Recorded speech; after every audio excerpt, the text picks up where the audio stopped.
नमस्कार। बहुत स्वागत है आप सभी दर्शकों का वृषभ राशि के लिए जुलाई 2025 राशिफल के इस वीडियो में। जुलाई 2025 का राशिफल लेकर आपके सामने प्रस्तुत हो रहा हूं।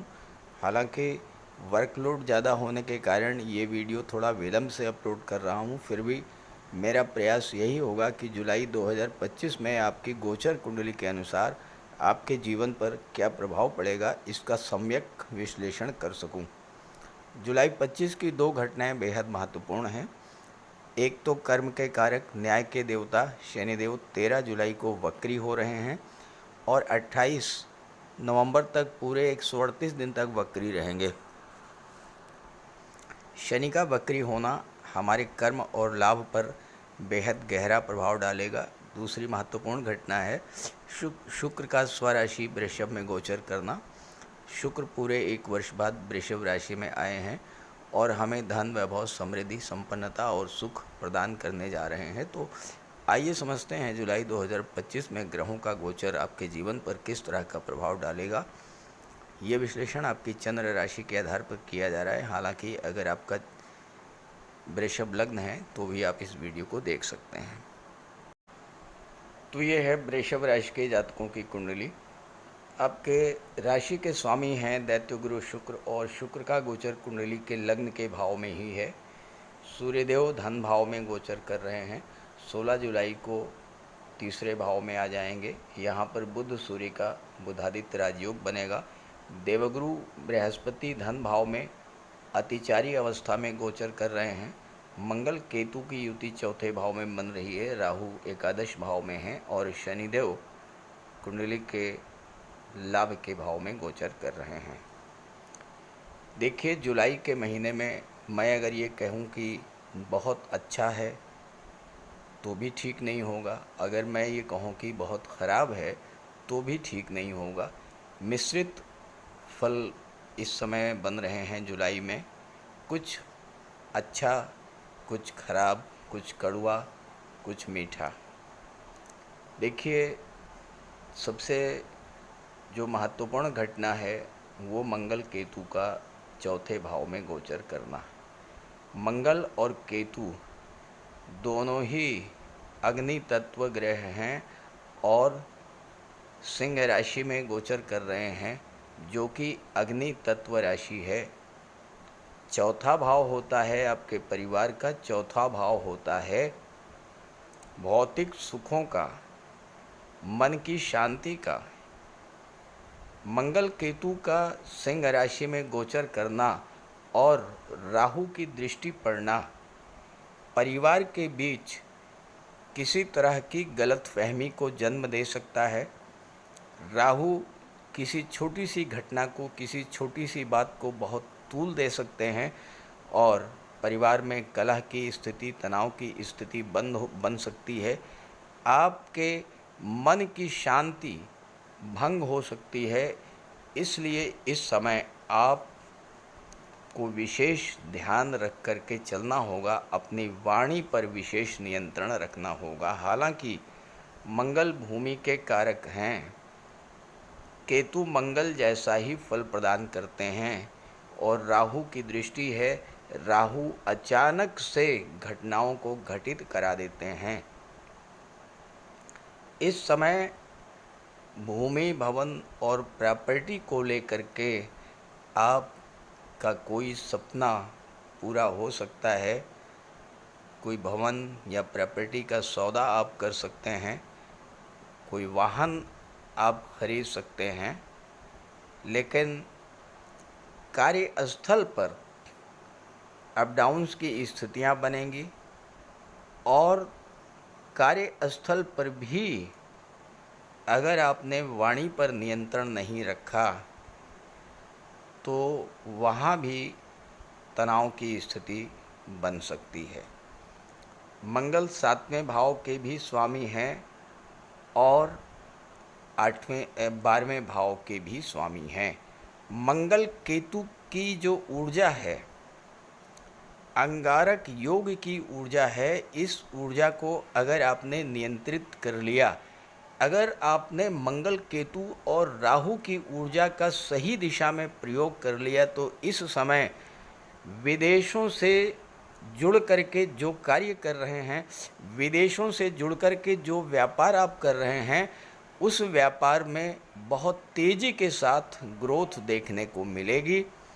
लेकिन शनि वक्री हो रहे हैं।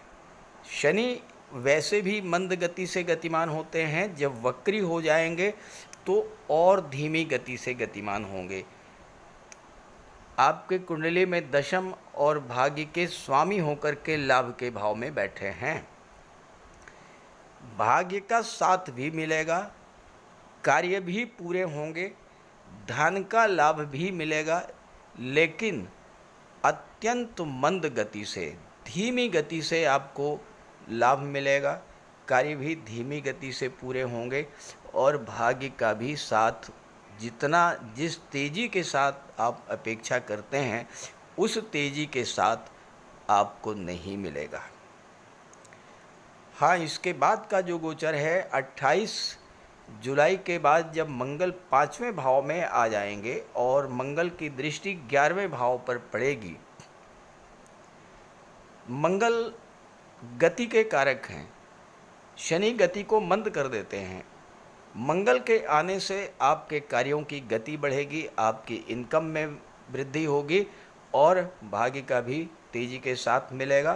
साथ ही साथ 12वें भाव पर मंगल की दृष्टि पड़ने से विदेश संबंधी कार्यों में भी आपको विशेष सफलता मिलेगी। देवगुरु का गोचर कुंडली के धन भाव में है, 8वें भाव पर दृष्टि है। 8वें भाव के स्वामी भी हैं, अपनी ही राशि पर गुरु की दृष्टि पड़ रही है। जो लोग ज्योतिष तंत्र मंत्र से जुड़े हैं, जो अकल्ट से जुड़े हुए हैं, उनके लिए गुरु का ये गोचर बेहद अनुकूल रहेगा। वृषभ राशि के वो जातक जो इंश्योरेंस के क्षेत्र से, मार्केटिंग के क्षेत्र से जुड़े हुए हैं, वो जातक जो ऑडिट या टैक्सेशन के क्षेत्र से जुड़े हैं, उनके लिए समय अच्छा रहेगा। और सबसे बड़ी बात यह है कि अगर टैक्स रिलेटेड कोई प्रॉब्लम आपके जीवन में चल रही है, इस समय उस प्रॉब्लम को सॉल्व करने का बेहद अनुकूल समय रहेगा। प्रयास करेंगे तो टैक्स रिलेटेड जो प्रॉब्लम्स है उनसे आपको राहत मिल जाएगी, क्योंकि सूर्य की भी दृष्टि पड़ेगी 16 जुलाई तक और गुरु की दृष्टि तो पड़ ही रही है। शुक्र आपकी कुंडली में 6ठे भाव के स्वामी होकर के लग्न में गोचर कर रहे हैं। 6ठा भाव जीवन में चल रहे संघर्षों को दर्शाता है। आपके जीवन में इस समय जो संघर्ष चल रहे हैं, उन संघर्षों को आप बड़ी आसानी से सुलझा लेंगे, समस्याओं को सुलझा लेंगे और किसी तरह की कोई शत्रुता है उससे भी आपको राहत मिलेगी। कोई कर्ज वगैरह अगर इस समय आप पर है तो शुक्र के प्रभाव से आपको उस लोन को चुकता करने का भी एक मार्ग आपके सामने प्रशस्त होगा। चूँकि राहु की दृष्टि भी 6ठे भाव पर पड़ रही है, अगर आप बिजनेस लोन, होम लोन वगैरह लेना चाहते हैं तो अचानक से आपको लोन लेने का भी योग बनेगा। और राहु की दृष्टि धन भाव पर है तो अचानक से धन प्राप्ति का योग भी बनेगा। चूँकि राहु इस समय केंद्र के भाव में है, मित्र की राशि में है, गुरु के नक्षत्र में है और कुंडली के तीसरे, छठे, 10वें और 11वें भाव में राहु बहुत अच्छा फल प्रदान करते हैं। तो आपके लिए राहु भी अच्छा फल प्रदान करेंगे। राशि के स्वामी शुक्र तो अच्छा फल दे ही रहे हैं। जो जातक विवाह के इच्छुक है उनके लिए विवाह का बहुत अच्छा योग है और जो पार्टनरशिप में व्यापार करना चाहते हैं उनके लिए भी समय अच्छा है। अब ये तो मैंने एक जनरल प्रेडिक्शन कर दिया। वृषभ राशि के 1-2 नहीं, करोड़ों जातक हैं। तो प्रश्न ये होता है कि क्या सभी को एक जैसा फल प्राप्त होगा?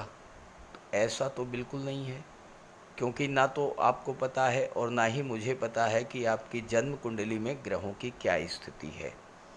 तो अगर आप ये जानना चाहते हैं कि आपकी जन्म कुंडली में ग्रहों की क्या स्थिति है, किस ग्रह के कारण आपको जीवन में कष्ट झेलने पड़ रहे हैं, किस ग्रह के कारण आपके जीवन में समस्याएं हैं और क्या उपाय करके आप इन समस्याओं से बाहर आ सकते हैं, तो मैंने वीडियो के डिस्क्रिप्शन बॉक्स में अपना व्हाट्सएप नंबर दे दिया है।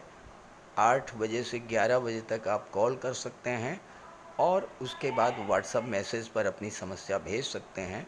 मैं आपकी समस्याओं का समाधान करने का पूरा प्रयास करूंगा। नमस्कार।